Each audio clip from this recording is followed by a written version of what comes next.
राम का निमंत्रण की कोई जरूरत नहीं है, कण कण में है भगवान राम।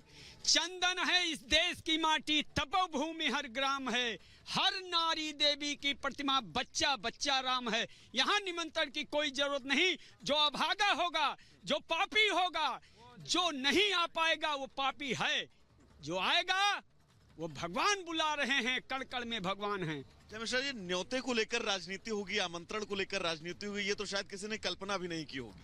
देखिए, सबसे पहले राजनीति कर कौन रहा है नहीं है, सोचने का विषय है। वो लोग राम पर कैसे बात कर सकते हैं जो सनातन धर्म को डेंगू कहता है, सनातन धर्म को मलेरिया कहता है।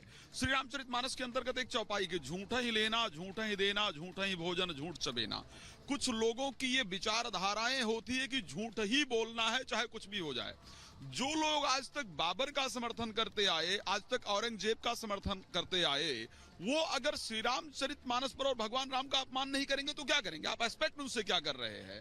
तो ऐसी परिस्थिति के अंतर्गत निमंत्रण जिनको आना है, जिनको निमंत्रण मिला है वो तो आने को तैयार नहीं है ना, और जिनको नहीं मिला है वो समझा जाए इसको सर, इसको क्या समझा जाए? पहले इसको इस चीज को समझा जाए कि अब जो भगवान के विरोधी हैं वो निकल करके आ रहे, उनका पता चल रहा है कि ये लोग भगवान का विरोध कर रहे थे। अभी तक ये लोग मारीच वाली भक्ति कर रहे थे। अभी तक क्या परिस्थिति हो रही थी कि दिखा रहे थे कि हम धर्म के हैं, हम राष्ट्र के हैं, लेकिन वास्तविकता में नहीं थे। अब जब भारत जागृत हो रहा है, जब सनातन जागृत हो रहा है, जब धर्म जागृत हो रहा है, तो ऐसी परिस्थिति के अंतर्गत जो इनकी कुंठाएं हैं, जो इनकी पीड़ाएं हैं, वो निकल करके आ रही हैं।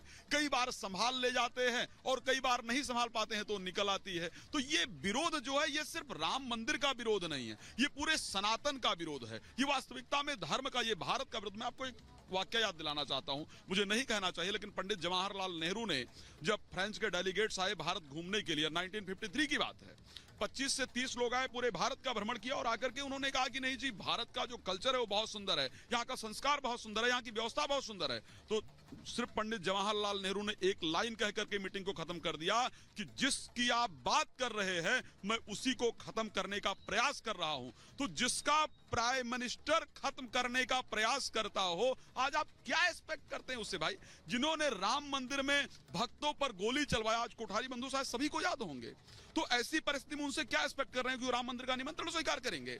तमाम लोग यहाँ पर जुड़े हुए हैं जो अयोध्या से हैं और अयोध्या के आसपास के हैं, जिनका राम मंदिर का जिन्हें निमंत्रण मिला वो लोग भी आने को तैयार नहीं है। वो कह रहे हैं कि एक पार्टी का, व्यक्ति विशेष का कार्यक्रम है, वो उनकी अभागिता के कारण नहीं आ पा रहे। हम लोगों का अहोभाग्य है जो कि हम लोग पधारे हुए हैं यहाँ। 1995 में जब बाबरी मस्जिद का विध्वंस हुआ था, उस समय भी हमारा भाग्य था कि हम अयोध्या में थे, और आज राम मंदिर बनकर तैयार हो गया। हमारा अहोभाग्य है। फिर हमारा 22 तारीख के बाद कब दर्शन करने आएंगे?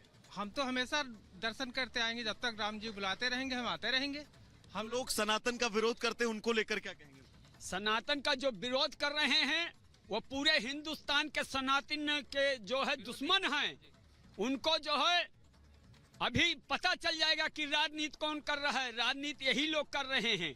जब धारा 370 हटता है तब विरोध, राम मंदिर का फैसला आता है तब विरोध। तो कर कौन रहा? राजनीति तो यही लोग। एजेंडा बता दिया। आलोक जी, एक कविता आपने अयोध्या को लेकर जो गीत लिखा है वो एक बार हमारे दर्शकों को सुना दीजिएगा। एक सुंदर सा भाव है। देखिए, आपने अभी बात की सनातन धर्म की, तो सनातन ही एकमात्र धर्म है। बाकी सब जितने भी हैं वो पंथ हैं, वो सब अधर्म है, धर्म नहीं है। धर्म एकमात्र सनातन धर्म है, वही अटल है, वही सत्य है, वही शाश्वत है। और अभी चर्चा हो रही थी निमंत्रण में आने की, ना आने की। देखिए, निमंत्रण में तो अभी आपने रामायण में भी देखा है, कालनेमी वो भी राम भजन गा रहा था हनुमान जी को रिझाने के लिए। तो अभी राजनीतिक पार्टियां पहले बदल रही थी, अब बदल गई। बोले वो भी निमंत्रण में आने के लिए, मैं भी आ रहा हूँ अयोध्या, मैं भी आ रहा हूँ, मैं भी आ रहा हूँ, सब आने के लिए तैयार है। बोले आएंगे, लेकिन उनके विचार भाव कालनेमी वाले होंगे, तो उनसे सतर्क रहने की आवश्यकता है। और हम सनातन धर्म वाले लोग बस थोड़ी सी बात में ही रीझ जाते हैं, बदल जाते हैं, लेकिन अपने आप को संभाल करके रखना है। हमको याद रखना है कि हमारे राम जी किस कुर्बानी के साथ, हम लोगों ने, राम भक्तों ने बड़ी कुर्बानियां दी हैं। तो आज मोदी सरकार में ये संभव हुआ है। सुंदर सा भाव, पासा पलट गया है देखो आज अयोध्या धाम का, मोदी जी के राज में बन गया देखो मंदिर राम का। पासा पलट गया है देखो आज अयोध्या धाम का, मोदी जी के राज में बन गया देखो मंदिर राम का।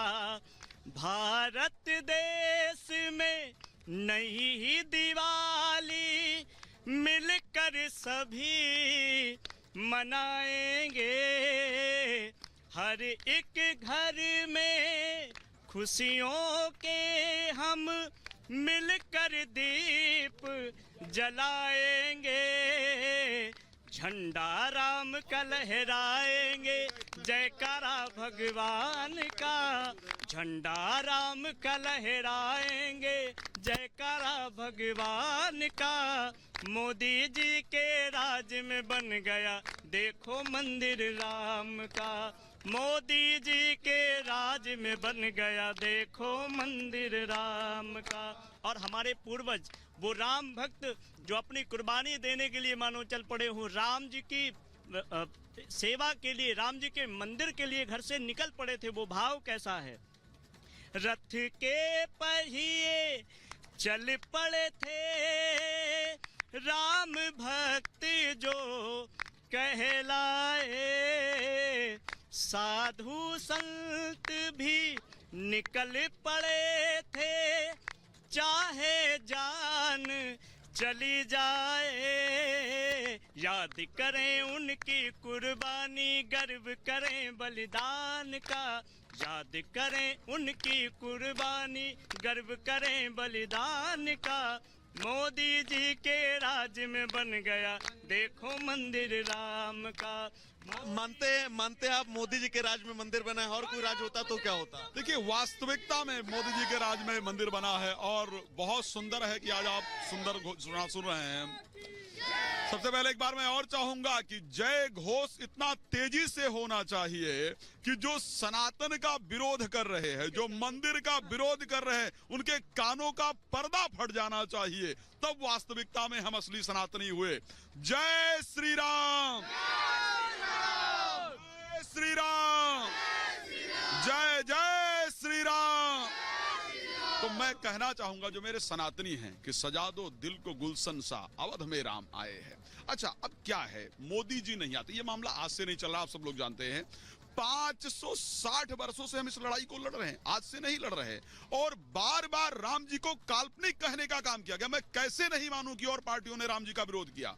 भाई, जब स्पष्ट कहा जाता है, यहीं पर मुलायम सिंह कहते हैं कि मैंने राम भक्तों पर, लखनऊ की रैली के अंदर मैंने राम भक्तों पर गोली चलवा करके अच्छा किया था। जय जी, आप बहुत